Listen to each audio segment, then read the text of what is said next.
Elbette yaşlarmada mümkün olsa maşkala diyenine maşkala kiçre dövlet diler onu dolanır yar beyni hem yürü. Yönü maşkalanı söymezden ozul ilki gözüm yağını doğramak gerek. Maşkala namıstır ona baş gerek. Darga iki yana dağıma diyalay. İyi çıkmak gerek bar dağıttan ilki yürük ayrılıktan kanıma diyalay. Mehir gazgınlığı özgü de yoktur. Özgülürüm oğdu kül eder seni. Madam yalgıydıkta üşüyen makalım oğcum dağı oğdun yıladır seni. Maşkılı senin için en yakın dağıttan ider aladadan yağdayın sorar. En ağır yağdayda en ağır halı seni doğdurum der maşkılan korar. Ağlı bir maşkılan yanına olsun şeker doğuyan günden başkası doğur.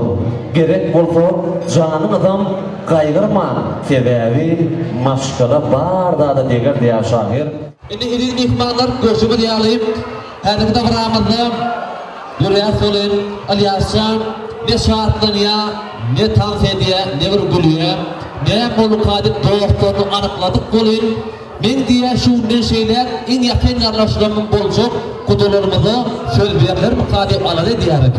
Son şeyin bilen bir ütü aliyasçanın mümkün olsa yüzünün şeyler en yakın yarlaşlar bolcuk kutularımızı tatili iyi diye ben gibi hürmetli mihmanlarımız var.